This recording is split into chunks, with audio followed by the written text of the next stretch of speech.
diretsahang inamin ng two-time Olympic gold medalist at Filipino gymnast na si Carlos Yulo ang isa sa mga pinakamalaking pangarap niya sa buhay, ang magkaroon ng anak. Ibinahagi ni Carlos na talagang inaasam niya na dumating ang tamang panahon kung kailan na si Chloe San Jose.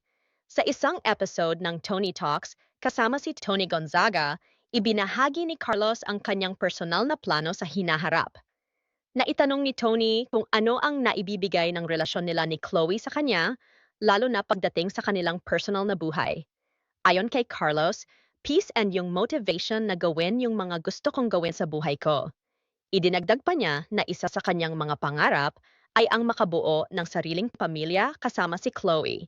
Sa kanyang pahayag, diretsahan niyang sinabi, "Siyempre, like in the future, kung magkapamilya na po kami, kasi gusto ko pong magkaroon ng baby. Gusto kong maging tatay." Nag-react naman si Tony sa sinabi ni Carlos at tinanong siya, "Ready ka na at 24?" Nangingiting tugon ni Carlos. "In the future naman po."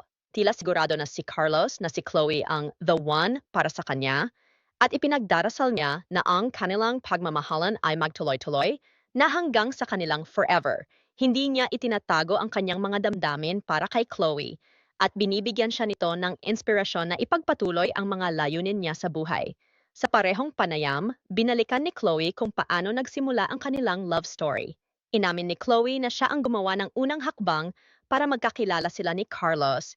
Ikinuwento rin niya ang kanilang unang mag-encounter at kung paano unti-unting nabuo ang kanilang relasyon. Samantala, nagkaroon din ng pagkakataon si Tony na itanong kay Carlos ang tungkol sa mga personal na issue na hinarap niya kamakailan. Tinanong ni Tony kung bakit hindi siya masyadong nagsasalita tungkol sa kanyang side ng kwento. Ayon kay Carlos, personal po kasi masyado eh. Like, hindi na rin po para malaman ng tao, ng buong sambayanan yung nangyari.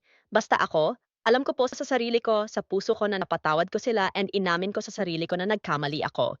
Inamin din ni Carlos na natuto siya mula sa kanyang mga pagkakamali at ipinagdasal niya na magabayan siya ng Diyos sa kanyang mga desisyon. Alam ko kung ano yung mali ko, tinanggap ko yon, ipinagdasal ko yon kay Lord, humingi ako ng tawad, dagdag pa niya. Sa gitna ng lahat ng ito, may mga netizens din na umaasa na magkakaayos din si Carlos at ang kanyang pamilya, particular na ang kanyang mga magulang na sina Mark Andrew Yulo at Angelica Yulo. May ilang social media followers si Chloe na nagpayo sa kanya na subukang pag-usapan muli ang mga bagay-bagay upang magkasundo sila ng pamilya ni Carlos. Isang netizen ang nagsabi, "Try to reunite and compromise with Chloe's family. Chloe, Angelique, San Jose, you both will, be blessed more." Ngunit makahulugan ang naging sagot ni Chloe. Reunion and compromise isn't going to happen when the other party's not willing to do so too. Sa kabila ng mga pagsubok, mukhang masaya at matatag ang relasyon ni na Carlos at Chloe at patuloy nilang pinaplano ang kanilang magandang hinaharap. Netizens ang posibilidad na ikakasal na sina Carlos Yulo at ang kanyang longtime girlfriend na si Chloe San Jose. Ayon sa mga usap-usapan, tila seryoso na ang relasyon ng dalawa at marami ang naniniwala na malapit nang mauwi sa altar ang kanilang pagmamahalan. Sa kabila ng pagiging pribado nila sa kanilang personal na buhay, hindi mapigilan ng mga fans at taga-suporta na magbigay ng kanilang opinyon at kilig sa mga balitang ito. Si Carlos Yulo, na kilala bilang isa sa pinakamatagumpay na Filipino gymnast at nagwagi ang dalawang Olympic gold medals ay ilang beses nang nagpahayag ng kanyang pagnanais na magkaroon ng sariling pamilya.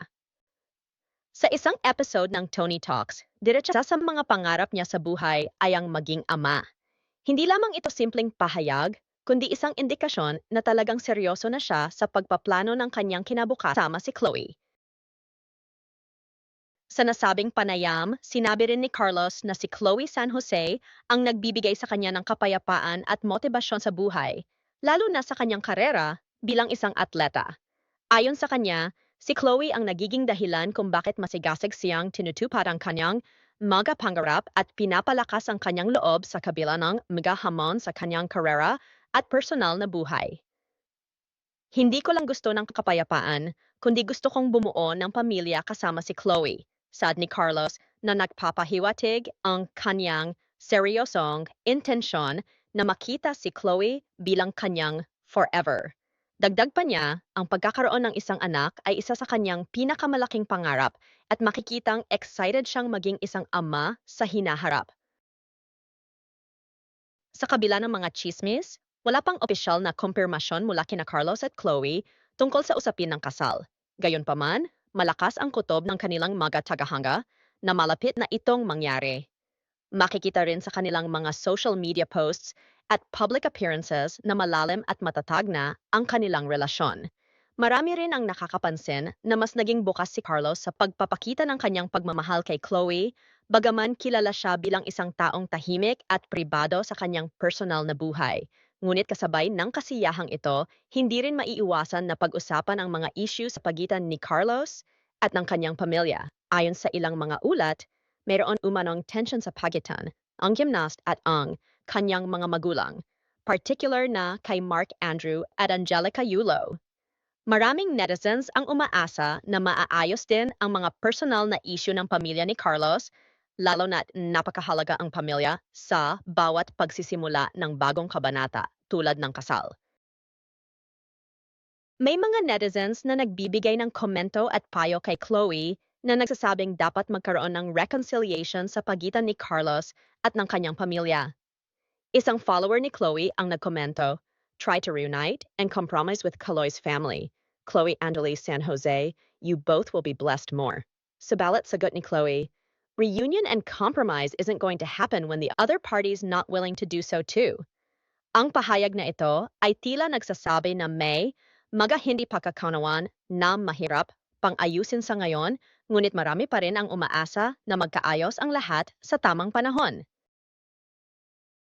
Habang patuloy ang mga haka-haka tungkol sa kanilang hinaharap, maraming fans ang sabik na masilayan ang kasal nina Carlos at Chloe. Nasa kanila ang suporta ng publiko at tila hindi malayo ang araw na makikita natin silang maglakad sa altar.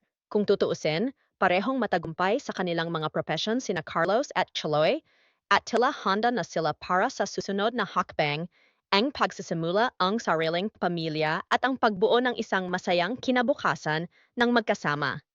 Patuloy na naghihintay ang kanilang mga taga-suporta sa anumang pahayag mula kina Carlos at Chloe at habang walang kumpirmasyon, ang ideya ng isang engrandeng kasal sa pagitan ng isang Olympic champion at kanyang kasintahan ay sapat na upang magbigay ng kilig at excitement sa lahat.